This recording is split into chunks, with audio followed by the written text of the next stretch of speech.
Welcome, everyone. Harry Truman and the Jews. On May 8th, 1948, Harry Truman's 64th birthday, that's almost exactly 75 years ago. It's about a month or two.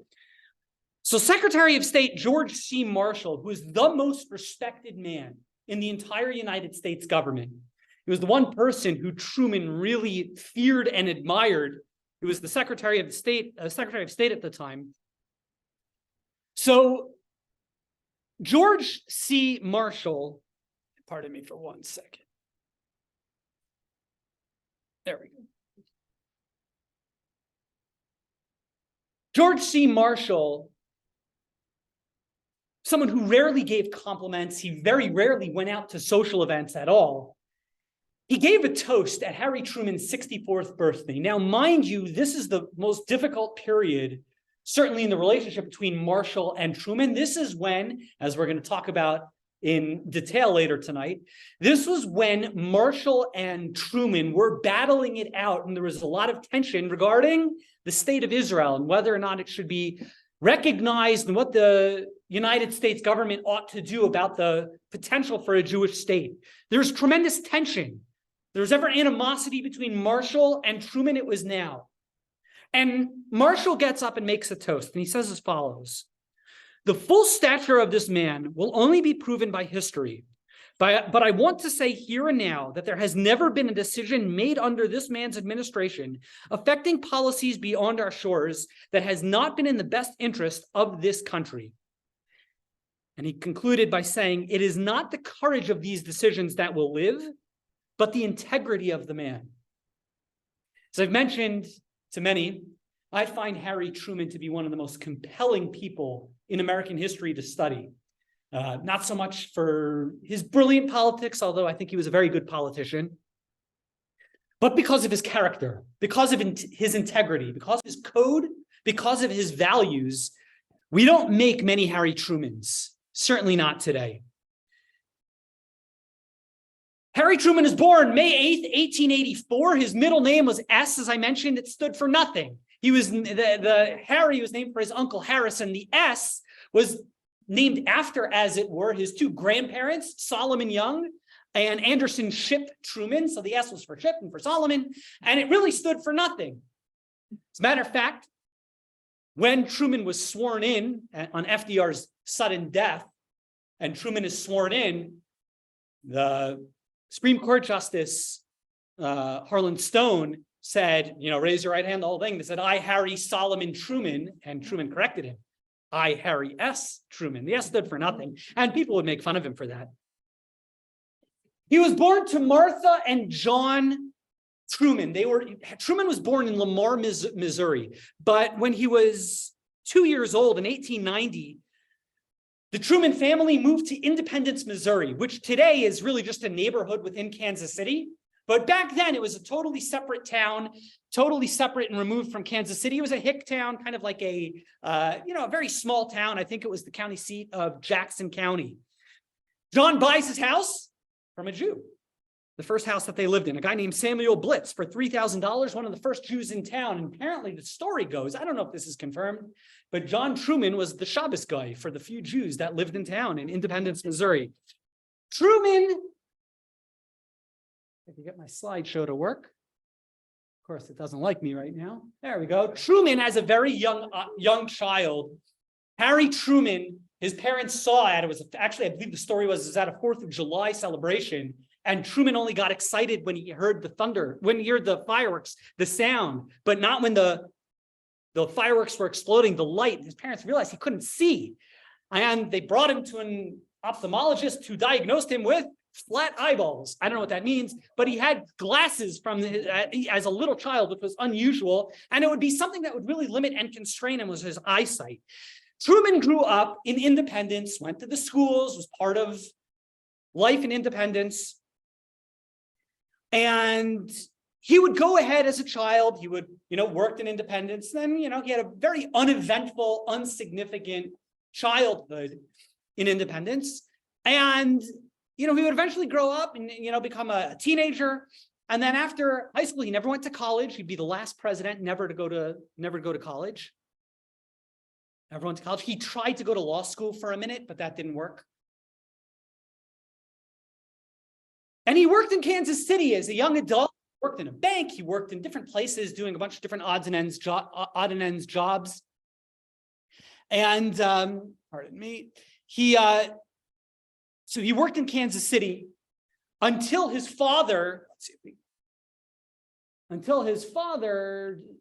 John. Oh, that's his mom. His mom was a remarkable woman. That's her later on in life. That's already when he's in the White House. That's his mother, who is a remarkable woman, Maddie Truman. For those who can't see, don't worry about it. Maddie Truman.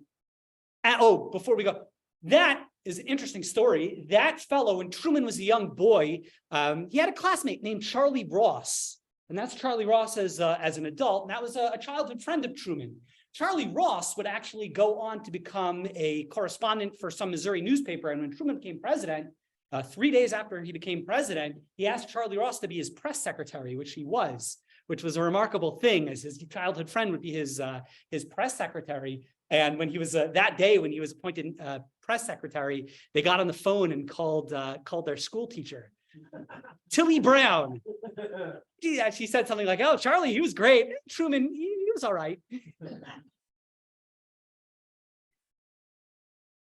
When Harry Truman was in his early 20s, John Truman's business crashed, and he had to sell his house, move out of Independence, and he moved to a small town on the outskirts of Independence. So Independence on the outskirts of Kansas City, this was really out there. And they moved to a little town called Grandview, and they had a farm. And Harry Truman worked on the farm. And that's Harry on the farm. And that's what he did for a whole long time. While he was there, he used to go back to Independence regularly in Grandview for a while. He fell in love with his childhood sweetheart, Bess Wallace, who we'll see in just a moment. But they never, he's been working on the farm, and they would hang out together.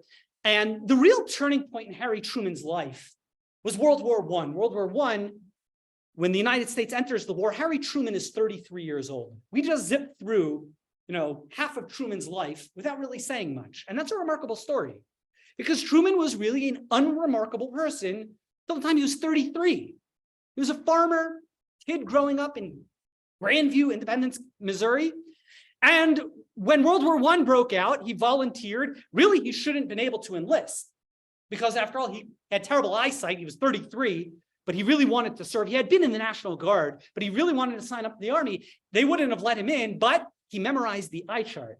So he passed his eye exam. So Truman enlists, he joins the artillery, Battery B, ends up becoming a captain. And it's in World War I that he emerges as a leader. He emerges as a person people respect. People found him, the soldiers who were under him found him to be honest. They found him to be fair. They found him to be an all-around nice guy. While in the Army, he met two people who would really change the course of his life. One person was named Jim Pendergast. Jim Pendergast was a sergeant, I believe, or I'm not sure. Jim Pendergast, a young guy. His uncle was a person named Tom Pendergast. Tom Pendergast would go ahead, and he was actually, this is back in the day, where you had political bosses, where cities, counties were controlled by bosses, people who really controlled all the political appointments and were really controlling the whole city. And Tom Pendergast was one such person. He controlled Kansas City for about 20 years. And fatefully, Truman, during World War I, befriends Jim Pendergast, Boss Tom's nephew, which would be very significant. The other person significant that he met during World War I, that's him and Bess Wallace. Bess Wallace, let's go back. That's Bess, him and Bess. That's their house. Well, we'll go back to Bess in just a second. While he's in the Army, he meets a young sergeant named Eddie Jacobson. Eddie Jacobson was from Kansas City, and he was Jewish. And while they were in training, Truman set up a business partnership with Eddie Jacobson, where they ran the Army canteen. Jacobson had a business head, and they ran a canteen together, but that was short-lived. It was just for a few months. He wrote a letter home. He wrote, "I have a Jew in charge of the canteen by the name of Jacobson, and he is a crackerjack." He showed great courage during the war, and he emerged as a leader. After the war, he goes ahead and he proposed. I mean, he had kind of unofficially proposed to Bess Wallace before the war, but it was after the war, after he returned, that's when he goes ahead and marries Bess. And he was a tremendous family guy. Again, one of the things I admire about Truman are his values, the integrity that he had. Truman was a very, very faithful and devoted husband. They would have one child together, Margaret, who he absolutely adored. And he lived, don't try this at home, folks. He lived his whole life. That's him at a football game with Bess. He lived his whole life in his mother-in-law's house. Don't try that at home. I'm sorry, Ema, if you're watching. He never really had his own house. Even to the day he died, he lived in the Wallace house. It was called the Wallace Gates home, the Wallace home. He never, that's where he lived. That's in Independence, Missouri. I've always found this to be one of the most touching letters, just kind of like the type of person in terms of how important family was to Truman. It was while he was president, his mother died while he was in office. And he actually was trying to fly home. It was in the middle of real crisis. And he flew home. She died while he was en route. And he penned his daughter, Margaret, really one of the most touching letters. One of the things about Truman, he was an amazing diarist. He kept a journal that is really colorful. And he wrote a lot of beautiful letters. One of the letters he wrote is, "You should call your mom and dad every time you arrive in town." He starts it off by, "Someday you'll be an orphan just as your dad is now. You should call your mama and dad every time you arrive into a town. Someday you'll understand what torture it is to be worried about the only person in the world that counts. You should know by now that your dad has only 3 such persons: your ma, you, and your Aunt Mary," his sister Mary Jane. He was, and he really meant that. He was really a very devout family man, and he was a remarkable person. And he would remain a middle class guy really for his whole life. After World War I, really on the boat, if I could just add one last thing, I love this, is that his mother-in-law, Mrs. Wallace, always thought that Bess married down. She would move into the White House with them and still thought Harry Truman wasn't good enough for his daughter. I love mother-in-laws. They're the best. Mothers-in-law, they're the best. After the war, he comes back home and he decides to open a business with his buddy, Eddie Jacobson. They open up a haberdashery. Truman and Jacobson, you can actually see on that little slide, you could see it on the rug, Truman and Jacobson. It was a haberdashery where they sold garments. They didn't sell suits, but they sold shirts and hats and things like that. And they formed a real partnership and a real bond. They're almost like brothers. The haberdashery would fail in 1920. That's Eddie Jacobson in the haberdashery. And that's Truman with his wife, Bess. And on the left, that's Truman, that's Jacobson's wife, Bluma, nice Jewish name. The haberdashery would close. 1922, the economy, the post-war economy, really crashed, and Truman and Jacobson had to close their store. They did not declare bankruptcy. Again, integrity. And they would pay off the debts of that store. It would take Truman more than 15 years. And, they would, remain close friends. Truman never invited Jacobson to his house for dinner. They were close. They were buddies. Yet he never invited Jacobson to his house. And hold questions for a second. And the question is was he an anti-Semite? And the answer is that no.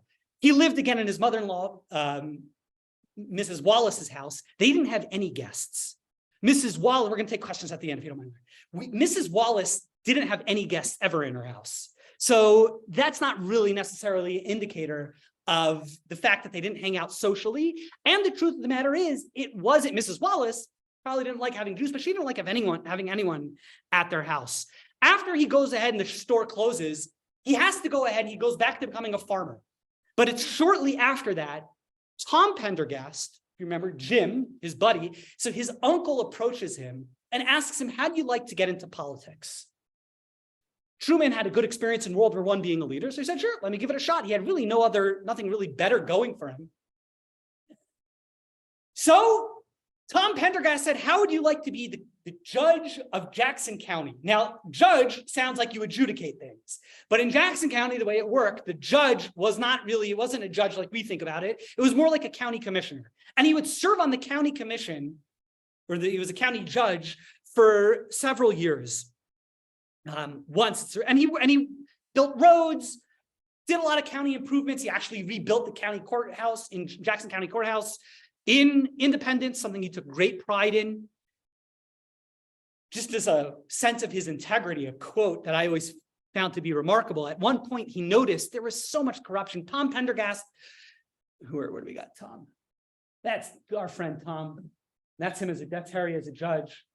That's Judge Truman. We think that's Judge Truman. Tom Pendergast was a kindly man who meant well, who probably broke many, many laws. He was corrupt, but with good intention. And Truman would always think fondly of him. But the reality is, he was a corrupt guy. And there were a lot of corrupt people who were working in Jackson County. And Truman wrote in his journal how at one point he had a contractor who stole basically $10,000, but he had to let it go because had he not let it go, it would have, through a sequence of events, it would have caused another $3 million to have been robbed. So by not calling it out, he actually saved the county $3 million or so. And he wrote, I had to let a former saloon keeper and murderer, a friend of the boss's, that's Tom Pendergast, steal about $10,000 from the general revenues of the county to satisfy my ideal associate and keep the crooks from getting $1 million or more out of the bond issue. Was I right, or did I compound a felony? I don't know. Am I an administrator or not? Or am I just a crook to compromise in order to get the job done? You judge, I can't. I just love the fact that he acknowledges, he's not quick to assume, like, oh, this is right, this is wrong. He understands he was in a complicated situation. He did the best that he could. After a number of years, it's 1934, he's now 50 years old. He's termed out, if I recall correctly, he's term limited out of being judge for Jackson County. And he really is at a dead end in his career. He's 50 years old. He's done, again, he has an interesting career, but really has nothing to show for himself. And he has to go back to the Wallace home without really much, future, a lot of uncertainty. There's a remarkable thing, we about to celebrate the holiday Passover, Pesach. And, main characters, obviously, the story of the Exodus, Jewish people from the land of Israel is Moses, Moshe Rabbeinu. And it's a remarkable thing. Torah tells us when Moshe Rabbeinu is born, we know the story. His mother floats him down the Nile, and he's rescued by the daughter of the Pharaoh, and he's raised in the Pharaoh's house. And we know the story. What happens? He sees an Egyptian beating a Jew, and he protects the Jew, and he stands up, and the word gets back to the Pharaoh, and Moshe Rabbeinu, Moses, has to run for his life. The verse says he flees to the land of Midian, meets Yisro, gets married, and then a couple of verses later, Moses sees the burning bush. God says, I want you to be the leader of the Jewish people. And he sends it, he has a conversation with God. Moses becomes the leader of the Jewish people. What's remarkable, Medrash points out, how old was Moshe? He was 80 years old. Meaning he would die at 120. But think about that. For 80 years, who is Moses? He's a nobody. He's not accomplished anything. I mean, yeah, he was raised in the Pharaoh's house, but he had to leave. He was a teenager, at that point. So for at least 60 years, he lives in Midian. According to one commentary, he was actually a fugitive. He would bounce around from one country to another. And there's a tremendous lesson there. Some of us aren't as young as we used to be. And it's very easy to think, well, I've lived my life, I've accomplished whatever it is I've accomplished, and probably the most productive years are behind me. Biggest impact that I'm going to have as a person, it's behind me. I'm 80 years old. What else am I going to do? Guess what? You're a Moshe Rabbeinu. You're going to be the greatest leader of the Jewish people. Not to compare Harry Truman to Moses, but it's a remarkable story. One of the things I've always found so inspiring about a guy like Truman is that he's 50 years old, and okay, he was a county judge, which, it was an interesting job, but he no college degree, had no wealth at all. He's still living in his mother-in-law's house.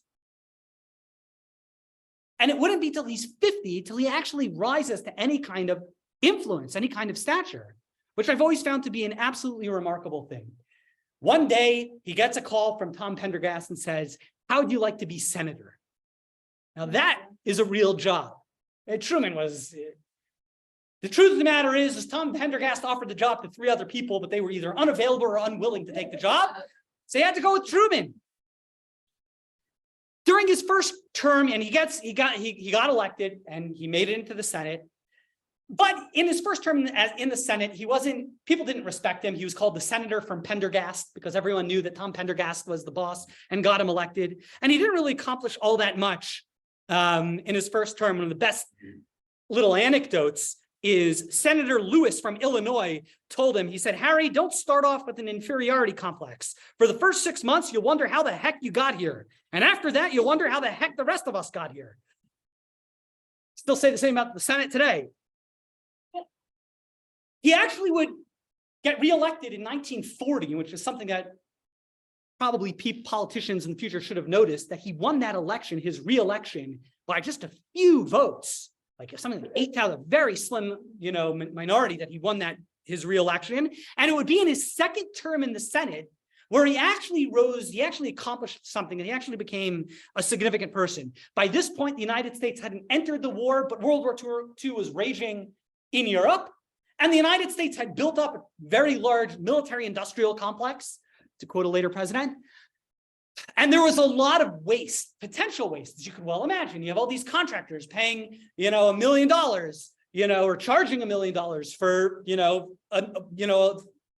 a screw, right?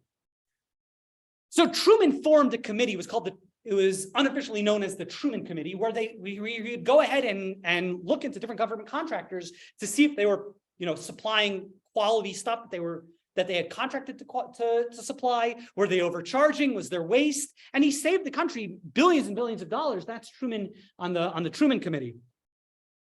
As senator in 1943, he would go to a Chicago rally where he spoke prominently and stood up and spoke out about the horrors of what the atrocities that were being reported in Europe against the Jews. And Truman spoke in front of quite a large audience and really speaking out that the United States needed to do something.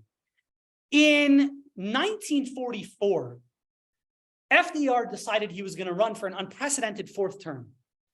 His vice president was a guy named Henry Wallace, who was very extreme, and people did not think he was particularly attractive on that ticket. So the Democratic National Committee had convinced Roosevelt that they really needed a new person to run as vice president. And they really just went through all the options, and really no one really stood out. And here you had this senator from Missouri who had some success and popularity on the Truman Committee. And they decided, you know what, let's stick a Parv guy and stick him in there. He's, unassuming. He was squeaky clean. He had a good reputation. He was a nice guy. And they decided, let's stick him as the vice president nominee. It really came out of nowhere. For Truman, it was like totally out of nowhere. And indeed, in 1940, FDR is elected and Truman becomes the vice president. 2 people couldn't have been more polar opposites than FDR and Truman. FDR was slick. FDR, was smooth. FDR knew how to talk to people. Truman was not. Truman was blunt. Truman had integrity. Truman was not duplicit. And FDR, shamefully, really kept Truman completely out of the loop, both in terms of any policies that FDR had been working on, and most significantly, Truman didn't know a thing about the A-bomb. Joseph Stalin knew about the United States A-bomb before Harry Truman did. That's a fact. And that's really to FDR's discredit that he kept his vice president so in the dark.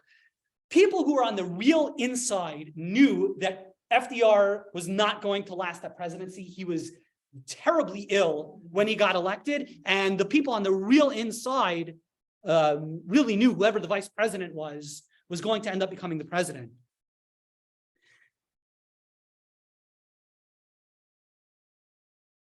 On April 12th, 1945, after presiding over the Senate, Truman walked over to Sam Rayburn, Speaker of the House, who was good buddies with, went over to Sam Rayburn's office to have a quick drink. Truman loved bourbon. So he went over to Sam Rayburn's office to get a drink. When he gets to the office, he got a message to get to the White House as quickly as possible. Now, FDR wasn't at the White House. FDR was at Warm Springs down in Georgia. So when he got that phone call, his response only is, Truman had these like real wonderful idioms that are like, I don't know, I guess this is how people in Missouri talk. He said, Jesus Christ and General Jackson. Sorry, as a rabbi, I shouldn't be saying that. But that was his response when he got there. And he ran out of the office. He ran through the halls of the Capitol unescorted. He got into a car without any Secret Service. And he got to the White House at around 5:25, where Eleanor Roosevelt was waiting. And to which she says, Harry, the president, is dead. Truman was unable to speak. And after he's able to compose himself, he goes over to Eleanor. He says, is there anything I can do for you? To which she says, is there anything we can do for you? For you are the one who's in trouble now. And he takes the oath of office. Oh, that's him running for, that's one of the only 2 times that he met with FDR. One of 2 times, and they didn't speak any content. That's Truman taking the oath of office with Best, and that's FDR's cabinet. Most of his cabinet would actually resign. Only a few people would stay on, and Truman would have to reestablish the cabinet. Immediately after becoming president, unimaginable the amount of stress and the amount of difficulties that he had to immediately jump into, again, not knowing anything, not having been briefed, not having been kept in the loop by Truman, by FDR. Shortly after being sworn in, Secretary of War Stimson goes over to him and says, Mr. Truman, there's something emergency that we have to talk about as soon as possible, of the highest importance. And 2 days later, he would tell him about the atomic bomb, which was in its final stages of development. And it would be clearly Truman's biggest decision in terms of impact of world history was him dropping the bomb. Truman he understood the implications of dropping the bomb, but he felt there was really no alternative. And that is indeed, without getting too far afield, that's the sense that most historians have, is he really didn't really have much of an option. But it's just remarkable to think the magnitude of making that decision within 100 days. Immediately after this is, within days, Hitler is dead. Europe the war in Europe ends, and they have one of the great big, the big 3 meetings of Stalin, at this point now it's Truman and Churchill at Potsdam, where they're going to talk about what post-World War Europe would look like. He had to deal with millions of returning war veterans who needed jobs. He had to deal with the economy, which would go up and down immediately after the war. And he had to deal with civil rights issues. As troops came home, black troops who had fought together and given up their lives, business as usual, like what was before the war, would no longer, hold. And civil rights really became a pressing issue. And, Truman would be the first president to speak that's at an NAACP rally with Walter White, who's a forgotten hero. Walter White was the head of the NAACP back then. Truman would appoint the first Jewish Solicitor General, Philip Perlman, and the head of the first would be the head of the TVA under Roosevelt was David Lilienthal. Truman would appoint him to the Atomic, the AEC, the Atomic Committee, the committee that really governed the atomic bomb. Truman, although he's president, really was a regular person. Everyone would say, if Harry Truman could be president, my next door neighbor could be president. There's really a touching story. I've always found this to be a really cute story. Immediately after he's sworn in, 3 days later, he gave a speech in front of a joint session of Congress. And, the day before, earlier in that day, Sam Rayburn, who was the Speaker of the House, who was close friends with Truman, he called him up and said, you're no longer Harry to me. I want you to understand, you're the president of the United States. You're President Truman to me. Truman gets up to give his speech. He's in front of a joint session of Congress, and Truman begins starting, and everyone's giving a round of applause, cheering. Right? He starts speaking. Sam Rayburn taps him on the shoulder, says, Harry, wait a minute, I need to introduce you. And it was a hot mic. It was caught by everyone, and I thought it was just so touching that the bottom line is he was still Harry Truman. When you talk about Harry Truman and the Jews, clearly the most significant discussion is going to be the role of Truman founding the state of Israel. It can't be overstated how difficult of a moment this was. and how stressful this was for Truman. Margaret Truman would call it the most difficult dilemma that he had ever faced. Just brief history of what was going on. After World War I, or during World War I, you had the Balfour Declaration, which kind of would put Great Britain in charge of Palestine, British mandate, with the eventual plan not really so hammered out that Palestine would be a future home for the Jewish people. After World War II, Great Britain's economy tanked, and they could no longer support the British mandate and the troops that were necessary to keep the very, very tenuous peace, if that, in Palestine between the Jews and the Palestinians. And Great Britain declared that they're pulling out. And the question was, what was going to happen to Israel? And in November of 1947, a dramatic vote in the UN, we were talking about that before this class started, the UN voted for the partition plan, which would essentially divide Palestine into an Arab state and a Jewish state as well. The US supported the UN vote, but the real question would be, would the United States then go ahead and actually support a Jewish homeland? And this became a tremendously contentious issue. Because on the one hand, Truman specifically, he was a humanitarian, and he felt the plight of the Jews and the refugees from the Holocaust. And he felt that deeply. Number two, he was a very religious man, and he had studied the Bible, and he felt that the land of Israel belonged to the Jews.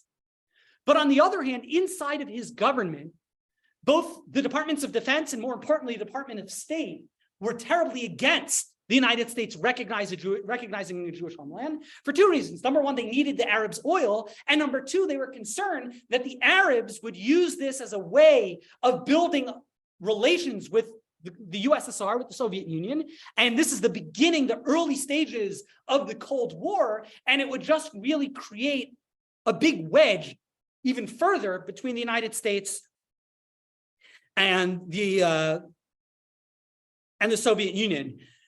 Many thought that the disagreement within the administration was about anti-Semitism, that the people who were against Israel were anti-Semites. Marshall, his Secretary of Defense, Forrestal, that's probably a little overstated.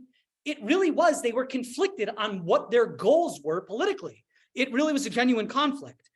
Really what made matters worse was the fact that Jews and Zionists, we could sometimes be our own worst enemy. And people were yelling at Truman. Jews and Zionists were vocal against Truman for not, immediately jumping to the Jewish homeland's aid. And he was getting abused, particularly Rabbi Abba Hillel Silver would just pester Truman. Truman would offer what I thought, again, rabbis shouldn't say this, but I'll say it anyway.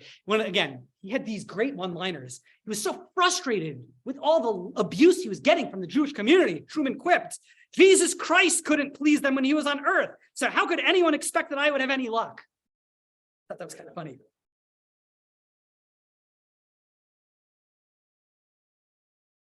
Truman's patience wore thin from all this bombardment.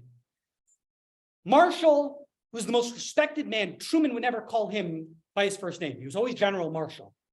Marshall was vehemently opposed to the recognition of a Jewish homeland. If you actually fast forward, at one point, and just a few months later, right before the recognition of Israel, Marshall told Truman at a showdown, of all the different people within his cabinet and government, he told Truman, if you go ahead and you recognize the Jewish homeland, I'm going to vote against you in the upcoming elections. Keep in mind, this is the beginning of 1948. November is an election. He said, I'm going to vote against you, and I'm going to let the country know that your own Secretary of State, the most respected man in the government, I'm going to vote against you.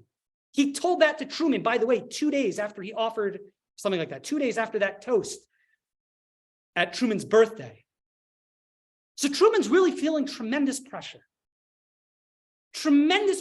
not to do anything and just kind of leave the issue to the UN. Chaim Weizmann was someone that Truman deeply admired and respected. He had got to know him over the years, and he really admired and respected him. As a matter of fact, when he first met him, he couldn't pronounce his name, so he called him Cham. He thought it was he liked it. He liked it. He would say of Weizmann, he was a wonderful man, one of the wisest people I think I ever met, a leader, one of the kind you read about. And Weitzman came to go ahead and try to plead his case before Truman. And sure enough, the famous story goes that Truman would have none of it. He decided at that point, he was so burnt out from dealing with it. He said, I'm not meeting with Weitzman. And it became a real issue. And Eddie Jacobson, who had heard about what was always going on, he never took advantage. And that's Eddie Jacobson later on in life. Eddie Jacobson never asked Truman for a favor. And he would visit Truman regularly, never asked him for a favor. The story goes, it's a true story, is that on March 13th, without an appointment, Jacobson walked into the White House. Matt Connolly, who was Truman's functionally his chief of staff, told him, yeah, he's in the Oval Office, you can meet him, but don't talk to him about Palestine. Don't talk to him about Palestine. First they schmoozed, Jacobson walked in, how's the family, how's the wife, how's the kids, great. And then he said he brought up the Palestine issue. And Jacobson would write the following. Truman, he clammed up. He just got all red in the face. And he said, in all the years of our friendship, he never talked to me in the manner or in any way even approaching it. My dear friend, the President of the United States, was at that moment as close to being an anti-Semite as a man could possibly be. And in a moment of inspiration, kind of absurd, Jacobson, seeing Truman really upset, he noticed that Truman admired Andrew Jackson. There was a little statue of Jackson off to the side of the Oval Office. And Eddie Jacobson said, he pointed to the bust of Andrew Jackson. He said, and this is what he wrote. And by the way, these stories are both confirmed by both Jacobson and Truman. They would both tell the story virtually identically. He said, Harry, all of your life you have had a hero. I too have a hero, a man I never met, but who I think is the greatest Jew who ever lived. I'm talking about Chaim Weitzman.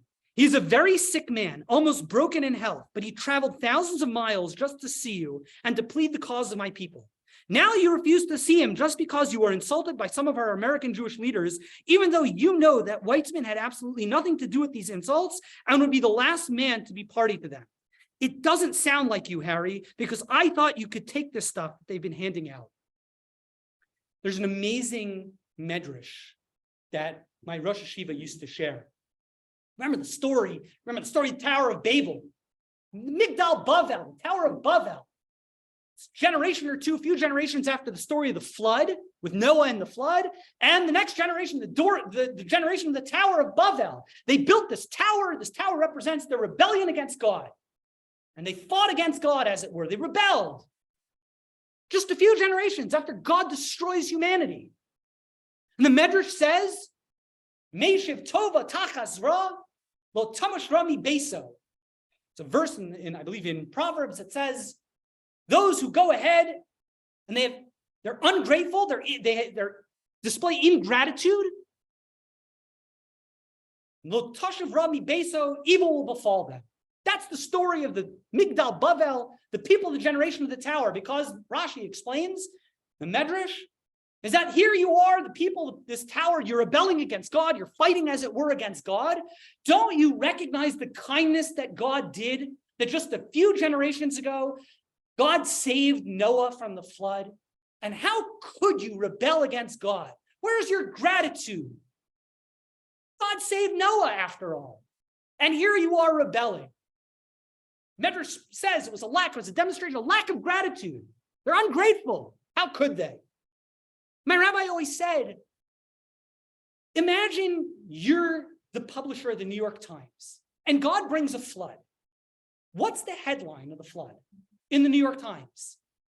If I'm the publisher of the New York Times, you know what the headline is?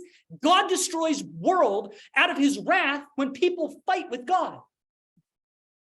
Yes, on the bottom of the page, we'll say, and by the way, God saved Noah too. That's important. But isn't the story of the flood, don't start up with God? And here the Medrash is saying, you know what the failure of the generation of the Tower of Babel, you know what their failure was? Lack of gratitude.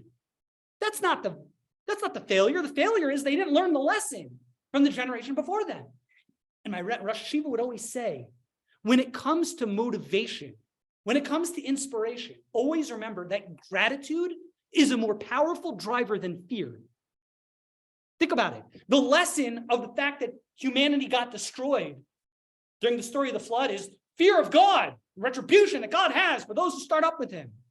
There's also the story of Noah. The gratitude that generation of the Migdal Bavel, the Tower of Babel, the gratitude that they should have had that God saved Noah should have been more powerful driver, because gratitude is a more powerful driver than fear.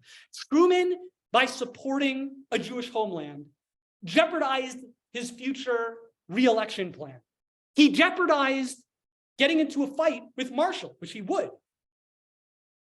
But what won? Which emotion? The fear of retribution from Marshall and the State Department and losing the election, or the gratitude that he had for Eddie Jacobson? And this story, Larry, if you could just wait till the end of the program. And he would say, the story goes that Truman began drumming his fingers on the desk. He wheeled around in his chair, and with his back to Jacobson sat, this is from David McCullough's book, he sat looking out the window into the garden. For what seemed to Jacobson like centuries, neither of them said anything.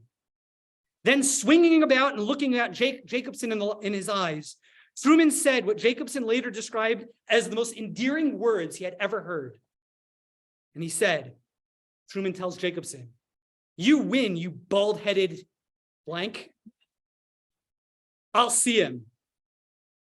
Jacobson left the White House, went across the street, and ordered a double bourbon. And Truman would live up to it, and he would see Weitzman. And he gave his word and pledge to Weitzman, and it actually ended up becoming really a difficult moment, because the State Department didn't get the memo that Truman had said he was going to go ahead and support the State of Israel, and the State Department issued a proclamation that the United States is not going to recognize the State of Israel. And Truman, it was probably the biggest PR mess in Truman's entire presidency was this issue, but it worked. And 11 minutes after Israel, after the Jewish state declared itself the State of Israel, the United States recognized Israel. Chaim Weitzman would give Truman a Sefer Torah, a Torah scroll, which is on display now at the Truman Library and Museum in Independence, and he would give him a Torah as a sign of his, gratitude and appreciation. The story goes that upon receiving the Torah, Truman, from a farmer from Missouri, says, "Gee, I've always wanted one of these."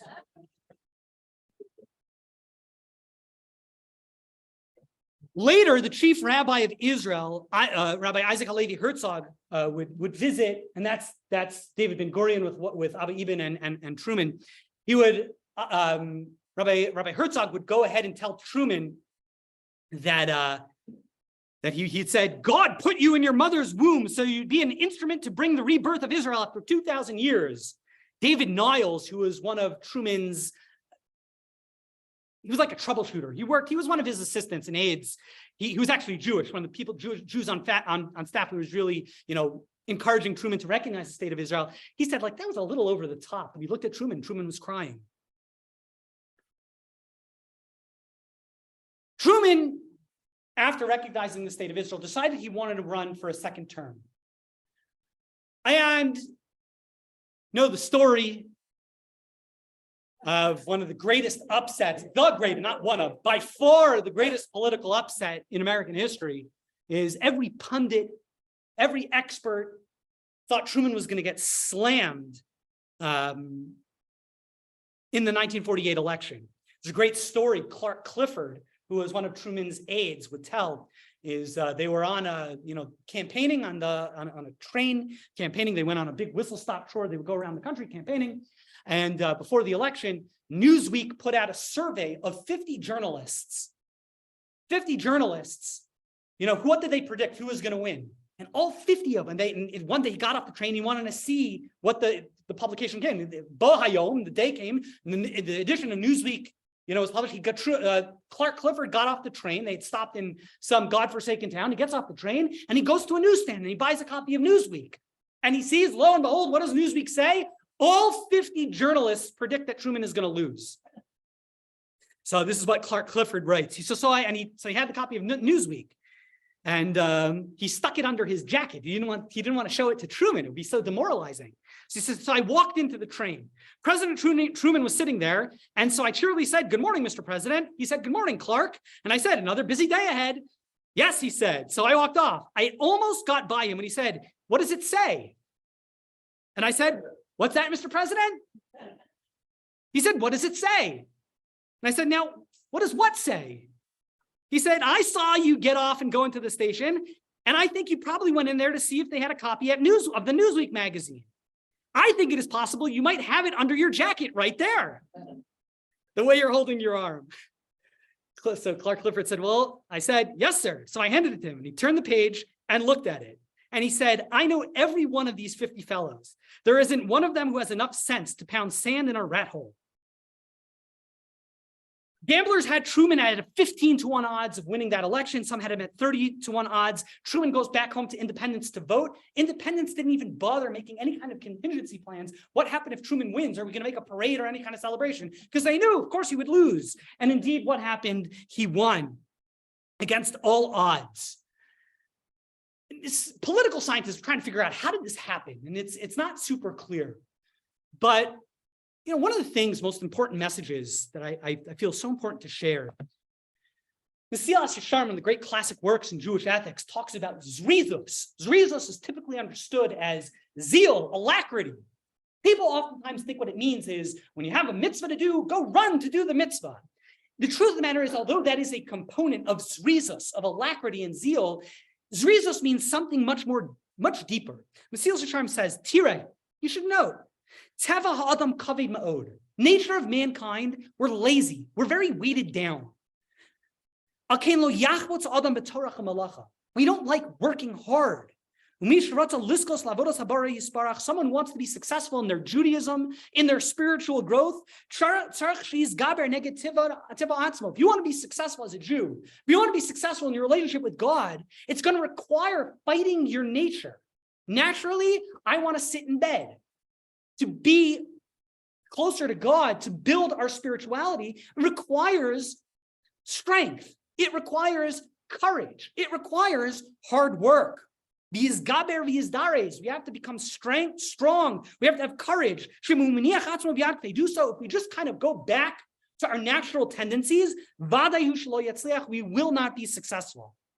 Quotes the passage, we should be as bold as a leopard, kal kanesher, as light as an eagle, rutz katzvi, we should be swift like a deer, v'gibor ka'ari, we should have the courage of a lion, to do the will of God in heaven. This is true when it comes to our service of God, when it comes to our Judaism, when it comes to building a relationship with God and observing the Torah. It requires courage, it requires grit, it requires determination, it requires rolling up our sleeves and getting the job done. It's true about our relationship with God, and it's true with almost anything in life. Anything that's worthwhile in life will take a lot of work. People forget about Truman and how he won. He traveled more than 31,000 miles on a whistle-stop tour. He went from town to town. He's made over 352 speeches. And, Clark Clifford would say it was just the amount of work that Truman put into that campaign. That's why he won. He wins the election. At that point, it's a remarkable thing. It was really during the election campaign. He was playing piano one day, and basically the piano almost crashed through the second floor. And the architect of the White House and the engineers said that the White House was basically falling apart. And Truman had to move across the street and live in the Blair House, which is now the official guest house of the White House. Mm-hmm. And they gutted, that's the interior of the White House. They gutted the entire White House during Truman's presidency. While at Blair House, there was an assassination attempt. That's the Blair House, where one Secret Service guard was killed, one of the assassins were killed, and Truman was nearly killed. The defining point of Truman's second term as president would be the Korean War. Right after the Cold War, right after World War II and the hostilities between the United States and the Soviet Union, the Korean War would be one of the first first real conflict, where the North Koreans invade South Korea. They cross the 38th parallel, which was an arbitrary line demarcating the South and North, the North kind of being controlled by the sphere of the Soviets, the South by the United States, and the North Koreans, who were backed by the Soviets, crossed the line. Truman thought that this was the end of civilization, as did many people. The Korean War is a long forgotten war, and that's a shame. During the Korean War is one of the moments of real crisis in the country. This is right after World War II. The country had, the world had just seen the most horrific things, and the atom bomb had just been dropped only, less than a decade earlier. And people thought this was potential for Armageddon. And Truman thought this had potential for Armageddon and could lead to a nuclear holocaust. And he wanted to do whatever he could to get out of this war, but at the same time, not give in to Soviet aggression. After all, that's what led to World War II, was when Hitler just gobbled up other countries that no one would stand up for them. So it was a very tricky balance. Truman had a great general, General MacArthur, who was the real hero. And he had spectacular initial victories in the war in Korea. And he was able to push back, drive back the North Koreans. And Truman decided he wanted to go ahead and meet Douglas MacArthur. And it's him talking somewhere. That's him with MacArthur. And they met at Wake Island. It's an interesting story what happened. They met at Wake Island, two things. First of all, MacArthur made Truman basically fly 3/4 of the way around the world to meet him. A little unusual, right? MacArthur really should be answering to Truman. If Truman wants to meet MacArthur, shouldn't MacArthur really be flying to Truman? Truman was a humble guy. Truman gets off the plane at Wake Island, and what happens? MacArthur is there, and he says, "How are you doing, Mr. President?" and shakes his hand. There's a problem with that, because what's a general supposed to do when he sees the President of the United States of America? He should have saluted the President. He was insubordinate. MacArthur never felt that he had to answer to Truman. He always looked down on Truman, and he thought Truman was not worthy. There's an amazing thing. If you look in the book of Deuteronomy, Parshas Kisav, I believe it's chapter 28 or so, the Torah lists series 10, 11 different curses. Different people commit different crimes, different sins. You get cursed. Different commentaries want to know, why is it these specific 10 or 11 things? Why do you get cursed for all of them? There are many mitzvahs in the Torah. You have to keep all the mitzvahs. Obviously something specific and unique about these mitzvahs. But the last one, I believe it's number 12, is very interesting. It says, Ar asher lo yakim is called B'rei Torah zos. Accursed be the person who doesn't uphold this Torah. And Ramban says what that means, it doesn't mean accursed be anyone who transgresses anything in the Torah. That's not what the Torah is talking about. You go ahead and he says, L'teyavon or la'atzluso, if we're lazy, maybe we give in to temptation, we're going to have to give our answer to God, that's fine. But that's not what the curse is talking about. The curse is talking about the guy who says, I don't believe God has the right to tell me to do this mitzvah. So for example, a person goes ahead and eats non-kosher because it's cheaper, it looks good. That's one thing. It's a whole other thing if a person says, I'm not going to keep kosher. I'll do all the other 612 mitzvahs. But kosher, for example, that I'm not keeping because I don't believe God has the authority to tell me what to do. That, says Ramban, that's who the Torah is talking about. I'll give you an example. Let's say you have you're the boss in an office, and you have an employee, I don't know, he never gets the job done. You ask him for an assignment. Can you file this report? And he gets distracted, he's lazy, and he doesn't file the report. All right, maybe you keep him, maybe you fire him, maybe you reprimand him. Let's say you give that employee, say, hey, can you please file this report? And he's a star employee, does everything great. And he says, I don't believe you have the authority to tell me to file this report. What do you do with an employee like that? You fire him on the spot, because he's now the boss. Talmud tells us he's called a mumar l'davar echad. Person is a heretic for one thing, you're not an employee, you're the boss. If you can tell the boss what you do and what you don't do, you're now the one in charge. Biggest mistake Truman ever made in his entire presidency was not firing in my opinion, General MacArthur on the spot, because MacArthur would be terribly insubordinate. Later on in the war, when a few months later, Truman was at a point where he was able to go ahead, and he wanted to be so careful not to get into any kind of fight with the Chinese or the Russians. He didn't want anyone to use the nuclear bomb, and he told time and time again to MacArthur that MacArthur was to lead the army and not to make any political pronouncements, not make any speeches. That's not your job. Your job is to be the general. And Truman had worked together with the Russian, through the State Department. They had worked the potential for a ceasefire in 1951 or so. And it was almost like something like a day or a week before they were about to finalize it. MacArthur gets on the radio and makes some pronouncement how we need to bomb China back to like the Middle Ages or something like that. and destroyed. That was the end of that peace negotiation. The war would go on for another several years. And Douglas MacArthur is responsible, in my opinion. That was insubordination. He was told explicitly not to make that statement, and he violated Truman, and that would cause countless American lives. That, in my opinion, are MacArthur's fault. MacArthur would eventually get sacked, and he would be given a hero's welcome back in the United States. He was tremendously popular, and Truman's popularity sank to an all-time low. It was at this point when they're in the quagmire of the Korean War. Remember his press secretary and good friend Charlie Ross died suddenly in the middle of a press conference, and Truman was at an all-time low. His daughter Margaret tried to become a professional singer and was speaking and was singing in different, places.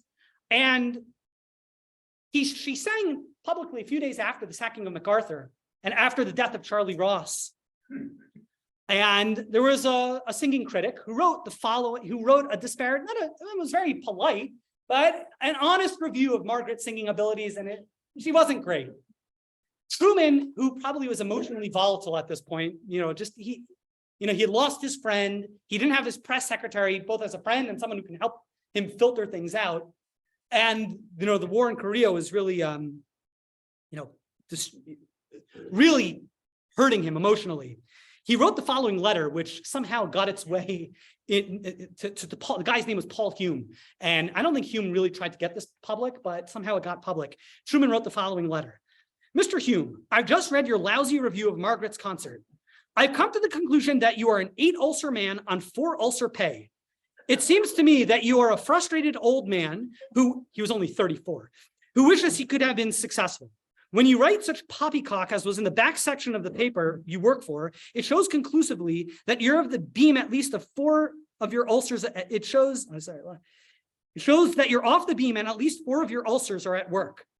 Someday I hope to meet you. When that happens, you'll need a new nose, a lot of beefsteak for black eyes, and perhaps a supporter below. Westbrook Pegler, who is a critic of Truman, a gutter snipe, is a gentleman alongside you. I hope you accept that statement as a worse insult than the reflection on your ancestry. And people are ridiculed. It's interesting. It actually was one of those letters that was, and Margaret assumed that for sure my dad didn't write that. That was, someone, but it was Truman. And it was initially embarrassing, but in the long run, it showed he really was a human guy, and someone insulted his daughter, he had a need. And Truman would always try to say, there are 2 different people. There's President Truman and there's Harry Truman. Harry Truman's allowed to stick up for his dad. The end of his the presidency, 1952, the question would be, who'd be the next president? He was hoping that Eisenhower would go ahead and be the Democratic nominee. And Eisenhower, no one knew what Eisenhower's political affiliation was.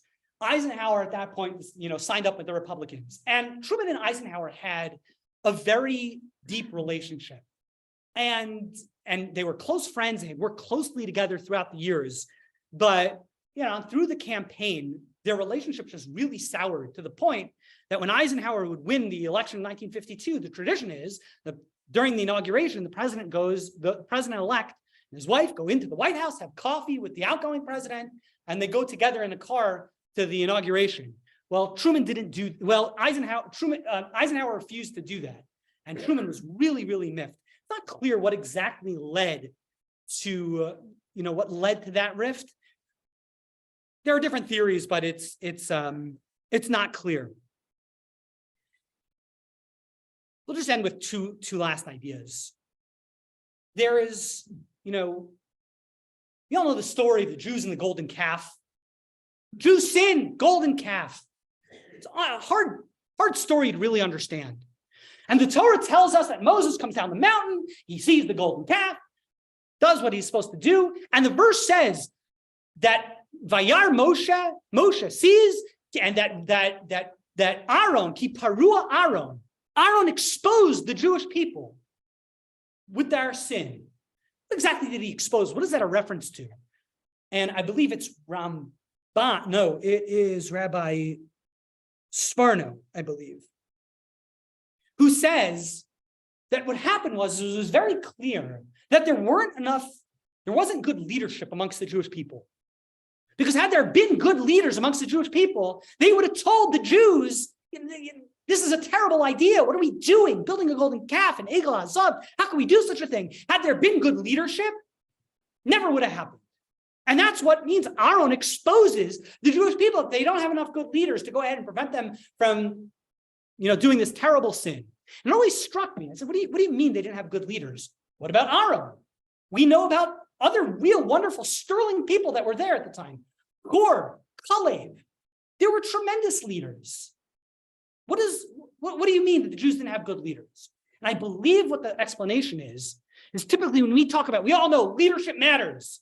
People are of influence, can really influence big groups of people because leadership is so important. And usually when we think of leadership, we think about the president, the CEO of the company, the quarterback on the football team. That's not necessarily what leadership means because there's secondary leadership and tertiary leadership.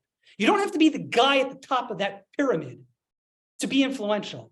The second degree leader, the third degree leader, that's what the Sforno is telling us was the failure of the Jewish people. Yeah, they had people at the top were fine. But what are the people one step below them, 2 steps below them? That was the failure. We talk about leadership and the power of leadership. We don't just mean the guy on the top. We mean people lower down, middle management, you and me. All of us are in that role. Because mid-level leadership is tremendously influential. And that was what was lacking with the Jewish people. I believe one of the most remarkable things is an observation that Paul Johnson, very conservative, the late Paul Johnson writes, I believe. So one of the most remarkable things about Truman's presidency were the second and third degree leaders inside of his cabinet. You had the George Marshalls. You had Dean Acheson, Averell Harriman, men of tremendous character. Forrestal was a complicated guy, but tremendous people. I believe it's Paul Johnson. I might be confusing myself. Paul Johnson says you never had in the cabinet of the president people on the second and third degree level who are so capable. You have to go back to Washington's cabinet to find people of that stature. Just want to end. Hour is late. I keep on my desk my house. I keep this little portrait on my desk. Keep that picture of Truman defeating Dewey. Always to remind me, have courage, work hard, you can get the job done. But I also have this quote, and it's not from this episode, it's from a few years later. And I've always found this quote. I came across this quote, I must have been 20 years old, and I've always kept a copy of this quote with me. I find it to be one of the most inspiring quotes. Truman wrote this was found in his journal, in his diary. He wrote, I wonder how far Moses would have gone if he had taken a poll in Egypt. What would Jesus Christ have preached? I'm sorry I've been quoting you, but he's Truman. What would Jesus Christ have preached if he had taken a poll in Israel? Where would the Reformation have gone if Martin Luther had taken a poll? It isn't polls or public opinion of the moment that counts. It is right and wrong in leadership. Men with fortitude, honesty, and a belief in the right that make epochs in the history of the world. It's a very powerful quote.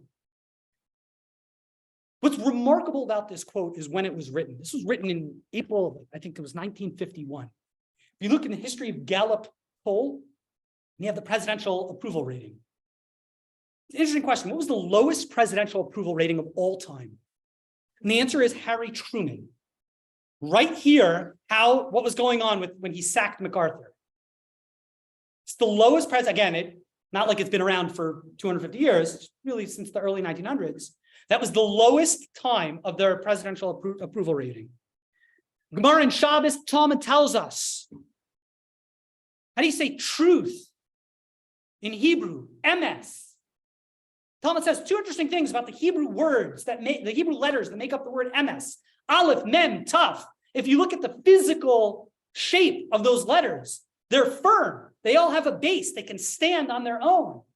Not only that, if you look at the letters Aleph, Mem, Taf, Aleph is at the first letter of the alphabet, Taf is the last, Mem is in the middle. And the Talmud says, Emes Kayam, Emes, the letters that make up the word Emes are firm, they're strong, it's Kayam, it's established. It will last for generations. And not only that, but Emes is hard to find. You got to look for the Aleph over there, the Mem over here, the Taf all the way down there. But you want to know what truth is? Truth is hard to find. But truth stands the test of time. Sheker, dishonesty, the Talmud says, what do we know about sheker? If you look at the Hebrew letters that make up the word sheker, dishonesty, shin, kuf, resh, they all have one leg. They're not firm. Sheker has no permanence. Dishonesty has no permanence. And not only that, where is sheker? The letters shin, kuf, and resh are right one next to another. Sheker is everywhere. Not hard to find dishonesty. Not hard to find a lack of integrity.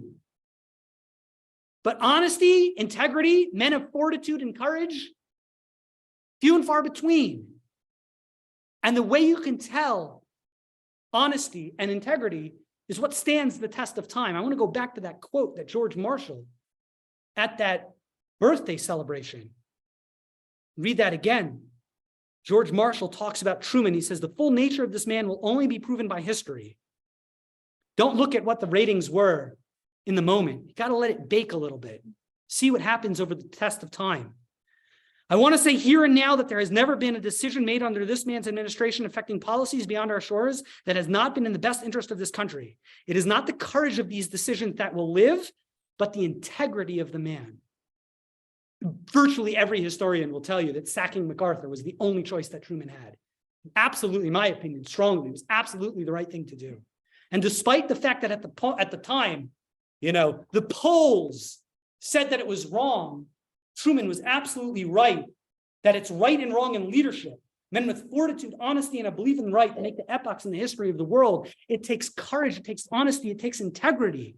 And just because people might not recognize that at the moment, might not recognize that at the time, let's always remember, emes, kayam, truth, integrity, honesty. That's what stands the test of time. I've gone way over. I want to thank you all for coming. Please, God, we want to keep on coming to many of the Kollel's classes. Please enjoy some of our refreshments. If anyone has any questions, I know Larry's had a lot of questions and thoughts and comments he wanted to make. I'm happy to field them now. It's good to